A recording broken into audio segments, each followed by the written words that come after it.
Aditya LCD LED TV training institute 24/3/2023 new batch start అండి. Booking your seat 1000 rupees.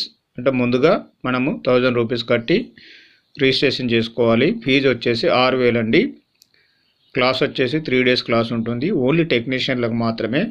Food and accommodation free ఉంటుంది. అదేవిధంగా మా దగ్గర రాని వారికి 32 GB కోర్సు కూడా పెన్ డ్రైవ్ అవైలబుల్ ఉంటుంది. అదేవిధంగా 1 year సపోర్ట్ ఉంటుంది.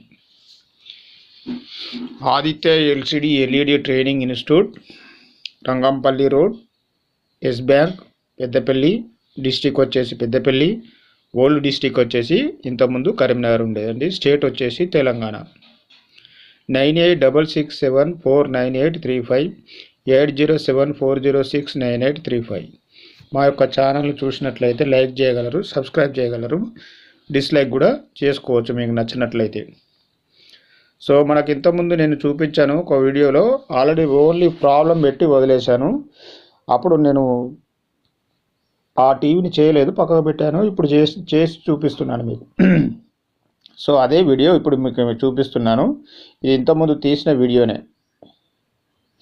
చూడండి, పిక్చర్ వచ్చేసి ఫ్లిక్కరింగ్ అండ్ ఫ్రీజింగ్ పిక్చర్, అంటే స్టక్అప్ అవ్వకుండా రావడం, and colour change, freezing and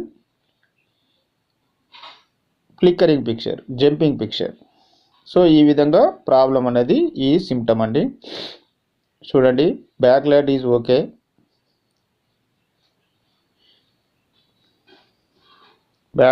okay, T con సప్లైలు చెక్ చేస్తున్నాను. 12L2 supply, panel supply. So 12L2 is okay. చూడండి, 12L2 is okay.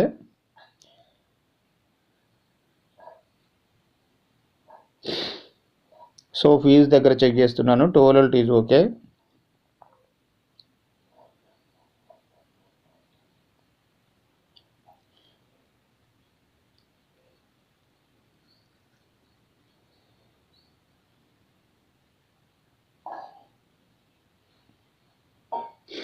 AVDD point 16 volt okay. AVDD అనే పాయింట్ 16 volt వస్తుంది, okay.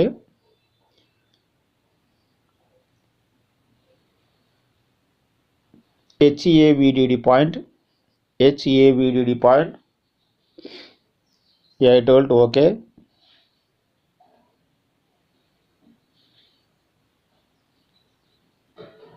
VGH point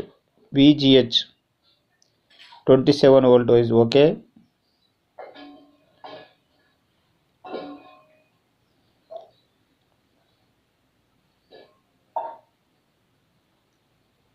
VGL point -4.905 volt is okay. So T con మీద ఇప్పుడు మనకు సప్లైలు అన్నీ okay ఉన్నాయి. సో అయినా ఈ ప్రాబ్లం రావడానికి గల కారణాలు, క్లాక్ సిగ్నల్ కరెక్ట్గా లేకపోతే ఈ విధంగా ప్రాబ్లమ్స్ వస్తాయి. ఈ క్లాక్ సిగ్నల్ కోసం చాలా వీడియోలు పెట్టాను. సో ఇప్పుడు ఇది కూడా చూడండి, క్లాక్ సిగ్నల్సే ప్రాబ్లమ్స్ ఉంటాయి. లెఫ్ట్లో ఉంటాయి, రైట్లో ఉంటాయి. అదేవిధంగా నేను లెఫ్ట్ సైడ్లో టేప్ వేసాను, అక్కడ నేను చేయి పెట్టి కూడా చూపిస్తున్నాను. Clock 1, clock 2, clock 3, clock 4, clock 5, clock 6 అనే ఉంది. వాటికి నేను టేప్ వేసాను. టేప్ వేసిన తర్వాత మనకు అంటే లెఫ్ట్లో చూసుకున్నాను, రైట్లో చూసుకున్నాను, ఎటువైపు షార్ట్ ఉందో చూసుకున్న తర్వాత టేప్ వేసుకున్న తర్వాత అప్పుడు మనకు పిక్చర్ అనేది ఏ విధంగా వస్తుందో కంపల్సరీగా చెక్ చేసుకోవాలి. అదే టీకాన్ కాలేదనుకో, అంటే స్కాలర్ బోర్డ్ అయిందనుకో, కట్ చేసి చూసుకోవాలి. ఇక్కడ మనకు టీకాన్ కనుక టేప్తో సరిపోతుంది. చూడండి, పిక్చర్ ఈజ్ ఓకే. చూడండి, ఇప్పుడు నో కలర్ చేంజ్, అలాంటి కలర్ చేంజ్ ఏమి అవ్వడం లేదు, ప్లస్ ఫ్లిక్కరింగ్ అవ్వడం లేదు, ఫ్రీజింగ్ పిక్చర్ కూడా లేదు. ఫ్లిక్కరింగ్ లేదు, ఫ్రీజింగ్ పిక్చర్ లేదు, కలర్ చేంజ్ అవ్వడం లేదు. Okay, thank you very much. ఈ విధంగా టిప్స్ అనేది చెప్పబడును.